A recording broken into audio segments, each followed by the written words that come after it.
Good morning. I have to say, starting with Philip's music was the most amazing way to start the day. Thank you, Philip. And his fellow Brit. Helping people in corporations. So, the world of work, really, the new world of work is about talent. Onions, as I look at it. Layers of understanding that we need to have about what it is that they want. And as Len Schlesinger said yesterday, and how to give it to them so that they can be engaged and productive. That's not actually that easy because we haven't really ever tried to do that. We've actually done a lousy job of treating people in the workplace as human beings. We also have to look at the backdrop and the world and really understand how it has changed. If you think about in the 50s, the economic boom after World War II, when 67% of women were working solely in the home, because you could have one breadwinner who could earn enough money to look after the whole household and buy a house, because the average income was the average price of a house was twice the annual salary. Fast forward to now, when you have 40% of households where with children under 18, women are the primary or sole breadwinner. Families with dual income, married couples have gone from 25% to 60%. Never mind the fact that we're living longer and extended retirement. It is a world of change.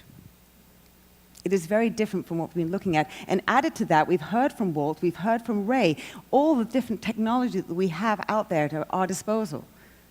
3D printing, crowdfunding, crowdsourcing, AI, all these things, for us in this world, this is exciting. This is what we thrive on. It is so interesting to think about the possibilities and the applications, and the things that we can do with it. Oh my goodness. But we're actually not, this is not the norm for everybody. Are they excited about it? Not so much. When they think about what's going on, workplace flexibility, treating people as individuals and how we cater to that, I always put up a foosball table because, for me, that's a manifestation of a culture and how we're looking to sort of integrate work and play. Devices. Which device should we use? Which platform should we use to cater to people individually so they can be most productive? Culture and articulating a mission and a purpose so that people can connect, which we were hearing about yesterday. The linear, continuous, compounding career, which is over. And so the young people who don't understand there is no career track there. It isn't explicitly expressed by HR as they're coming in, and they're trying to understand how to navigate and develop their potential. We have blurred edges of organizations as work has gone from being an activity. Work has gone from being a fixed time and a place to an activity. Where we have freelancers, we have a combined workforce which is including many more contractors and freelancers who are now involved in the organization. We have flatter organizations, people in networks, silos between divisions are changing. People are connecting so that we can work in a much more responsive way and ideas can be shared and feedback from customers utilized. Different kinds of workplace, when we're looking at activity-based, we have open plan offices and activity-based work so that we can actually have a place where we can do the activity that responds to the environment that we need and the team that we're working with. A lot of people are in the dark. I still have people who say to me, no, it's not changing in my industry. No, we're good right now. There are other people who do have an understanding of what's going on, and they don't want to change. They are resisting it, and it's totally understandable. But the people who are in this room, we here are people who can help. We are comfortable in this environment of change because it isn't a great environment to be innovating when people are using most of their energy to try and just cope with what's going on. We can actually help bring them along to this new place. We understand the language of change. We are already there. We're at that blackboard. We're putting our hand up. We are eager to change. But around us, the people are not as comfortable with that. And recognizing that is important. So back to the onion. So this onion is me. And really trying to understand myself so I can understand how to bring people, how to explain to them why I am comfortable in this changing environment. A Brit originally. I've lived in all these places. And a bit of backstory on that is, in England, in high school, you focus on just a few subjects. So I did maths, physics, and chemistry, and when I was going to college, I didn't know what I wanted to do because I knew I didn't want to study either maths, physics, or chemistry. So in England, that means you can do law, maybe, or something weird. And I didn't want to do law, so I actually considered doing industrial design, and I went to see my cousin, who happens, by amazing coincidence, to be in the audience. And because he lives in Jamestown. Hi. And the decision I came to was that was too much fun, and I couldn't imagine doing it. So I chose to do something else weird, and that was Chinese. And I read Chinese, history, culture, philosophy, whatever. And I thought, okay, if I do it for 4 years, if I don't like it after 1 year, I can change. That's fine. Fascinating. But I took a year off before going to university, and I decided to see what I'd let myself in for. So I went to Hong Kong, and there I was, prim and proper English girl, and I didn't realize how much I had all these sort of ideas that I thought were sort of objective truths about how we did things and how society was set up, and how people did things. It was so. And there I was, sitting at a dinner table with a whole bunch of Chinese, and I'm eating my rice with my chopsticks. And it's very hard like this. I'm very good with chopsticks, but not with rice. And everybody else is like this. And I was like, okay. And then I'm riding in taxis, and the taxi driver will open the door and spit, and then close it and drive on. I also had thought that this was the only real way that a burp was okay. And even cute.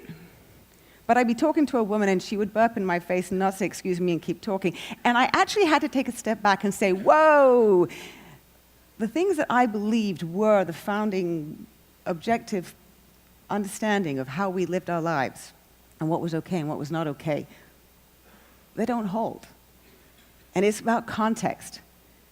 And what I knew and what I understood was really based on my country, my culture, the way I'd been brought up, things like that. And it really made me rethink my context and what I understood. And I started to see connections. I took an open-minded approach. I started to see connections that I hadn't seen before. How the Chinese culture is actually very similar in many ways to the Italian culture. The focus on food and the big family. There were connections between the English culture and the Chinese. Going around China, they say Guizhu, which means noble race. It's to do with the length of the history. And more similarities there sometimes than between the English and the French. But it really helped me look again at my context and understand much more about me and what was my environment and what was the culture, and taking different perspectives and understanding rights, and what I thought was right was just what I knew. Another much more recent example of context happened much more recently. It happened in January. My father was actually vacation in Grenada with my stepmother, and I was telling my daughter, who's 10, and she said, "Where's Grenada?" And I actually was embarrassed to say that I didn't remember where Grenada was. So I asked Siri, and Siri normally can't understand my accent. But she gave me back an answer, which was totally useless. I knew it was an island in the middle of the ocean. This is what I needed. So it was such a perfect expression of how context is so important. So looking at how we frame the world, it doesn't really matter how we're framing what we're going through. You can look at it as being a reset, of being a refresh, of being constant iterations.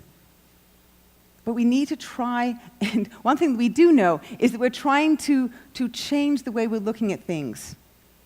Applying logic, using tools, seeing what the ways that we can move forward in a very different way, which make a lot of sense now. Or do they?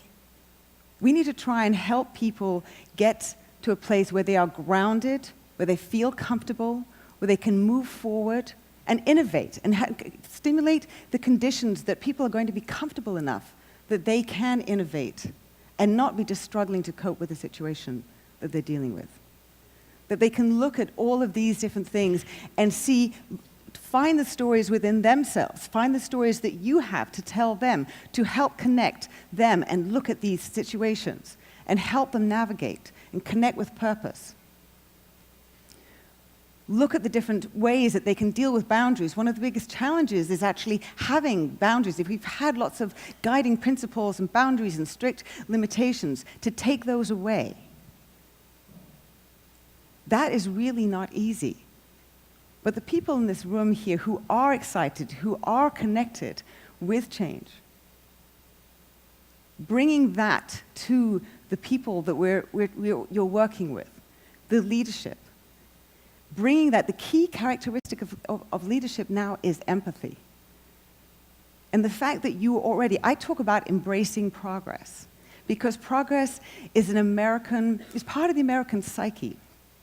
It is a destination which isn't necessarily defined, but it feels good, it feels positive, and we can sort of put aside the kind of scary stuff on the outside. So what we're looking at here is the fact that there are so many exciting things ahead that we find are exciting. What I'd like to do is suggest to you to flip the change agent, the disruption element of that to some degree, and think about the people that we're dealing with and how we can help them bring a different energy, bring that positive energy of how excited we are by the change that we're going through, and help them go through this. I had this done for my book. And the point about it is a transformation. If we could have the TARDIS or something like that, that would be great. But it is a transformation, and I do see us here being important change agents, but with a very different perspective. Taking that different perspective, taking the stories that we each have that connect us, that help us understand why we're comfortable in this new world. In this changing world, it is not going to slow down. I always say that, and it's a technical term here, that the next 5 to 10 years are going to be messy at best. And I truly mean that. But I think we are well equipped, very well equipped, to deal with that messiness, to harness that messiness, and really help people as well as ourselves, using stories, using that positive energy to transform the workplace and our lives. Thank you.